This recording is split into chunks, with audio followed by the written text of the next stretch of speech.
Hi, and welcome to our show, Forever Paranormal, with your host, Dr. Bill and Ed, where we will discuss such things as cryptids, UFOs, hauntings, angels, unsolved mysteries, government conspiracies and cover-ups, witchcraft, the metaphysical, and more, as well as stories sent in by you, our listeners. If we can connect a paranormal element to it, we'll talk about it. And you may be surprised by what all is connected to the paranormal. Please don't forget to follow, rate, and share the show, since it would not be possible without you, our listeners. And as a public service, we would like to let everyone know that you are truly never alone, even if you think you are. The Suicide and Crisis Lifeline is 988. Just reach out.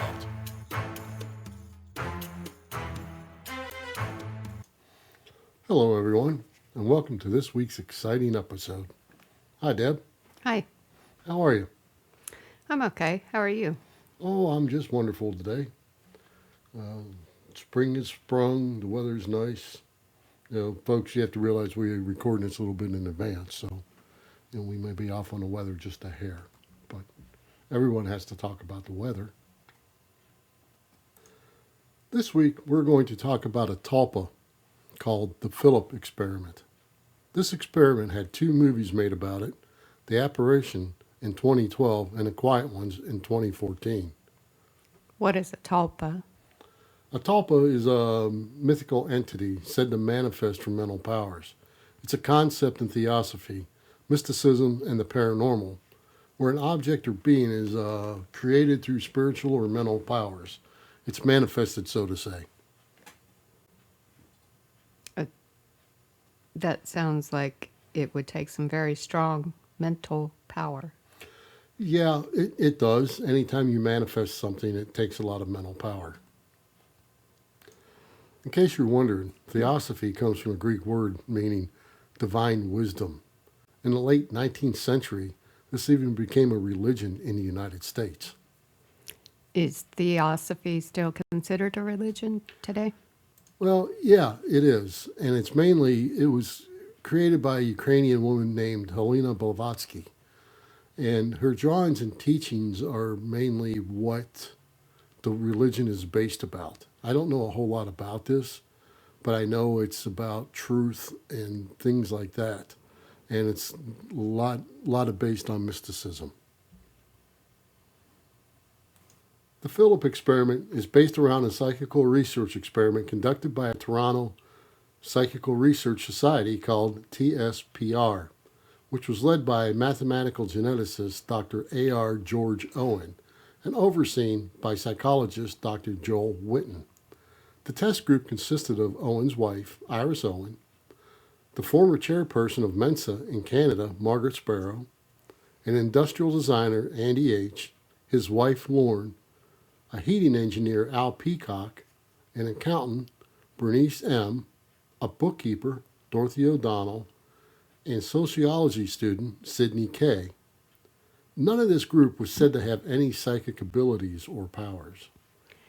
How was this test group chosen? Random or voluntarily or what? They were chosen both random and voluntarily, but they were all members of TSPR. There was no outside people. They were all members of the group. The premise of this experiment was to try and create a fictional character using a purposeful methodology and then try to communicate to the fabricated entity through seances.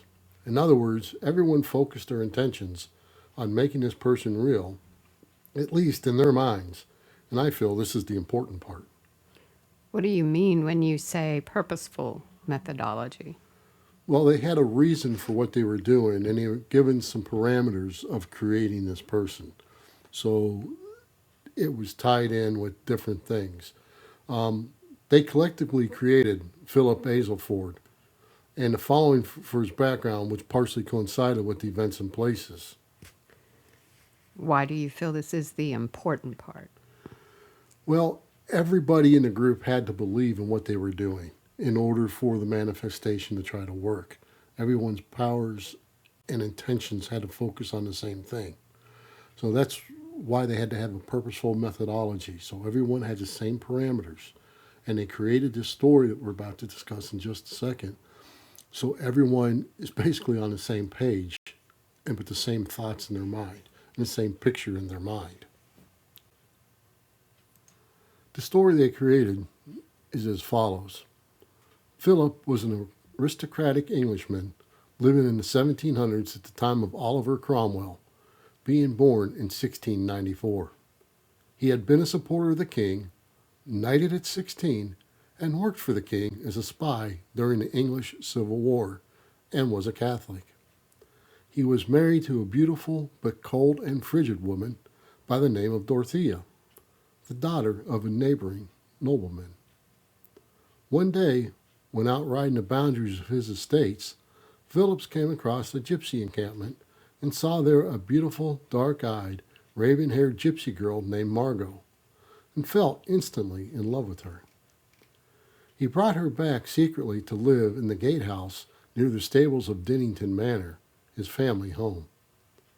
For some time, he kept his love nest secret, but eventually, Dorothea, realizing he was keeping someone else there, found Margot, and accused her of witchcraft by stealing her husband. Philip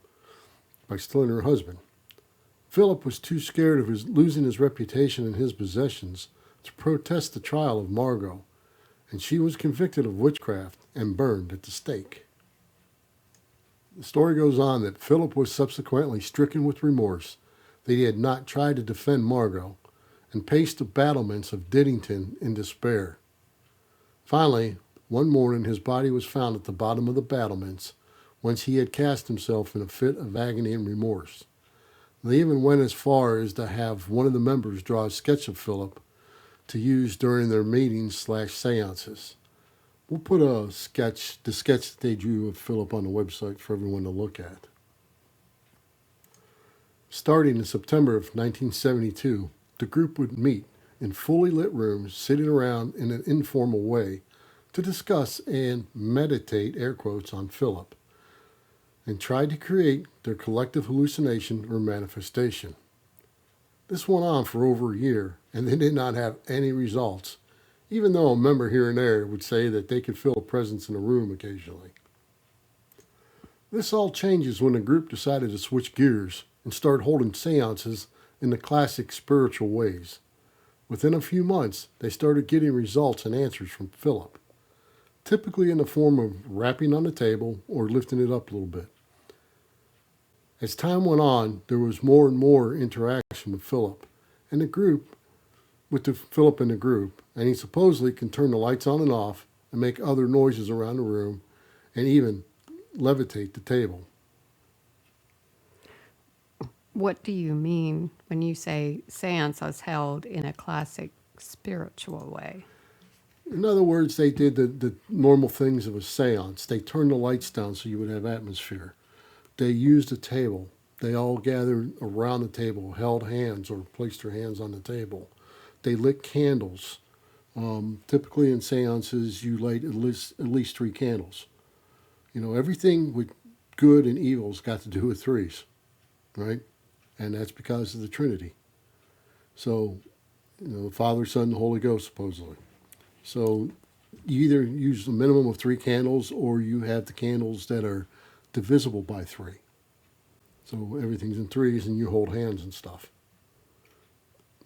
Why would this have made the difference? Well, then you're calling on the spirits, right, in a formed manner that works, instead of just sitting around the room, having a cup of coffee, bull crapping away with your friends to try to create something.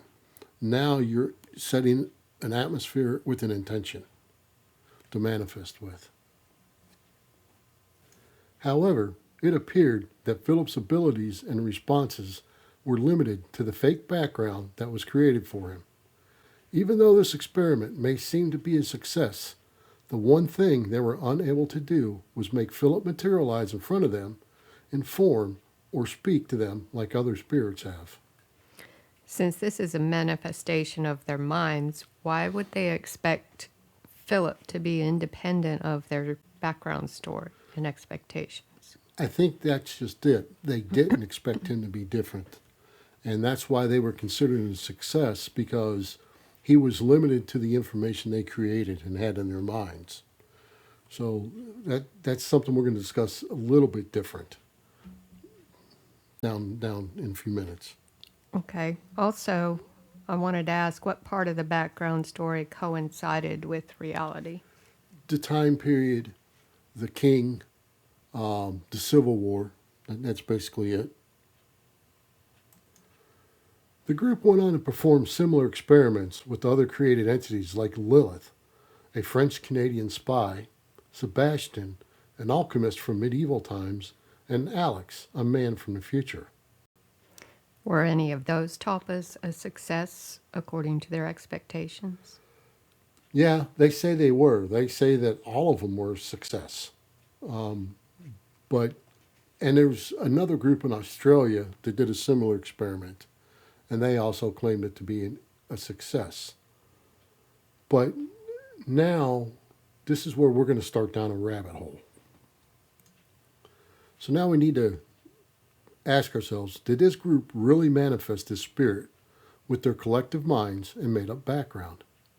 Remember the fact that they tried to communicate for over a year with no results. It wasn't until they started to hold seances in a true mystical fashion that they had any kind of communication.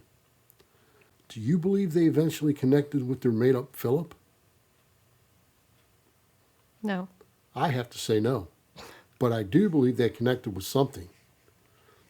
It's not uncommon for spirits that don't have the best morals or even so-called demons to act like they are someone else looking for a way in. Perhaps, if they used a medium, that person could have been able to tell who or what they were really communicating with. Could you give some examples of a spirit that doesn't have the best morals, or explain that to me?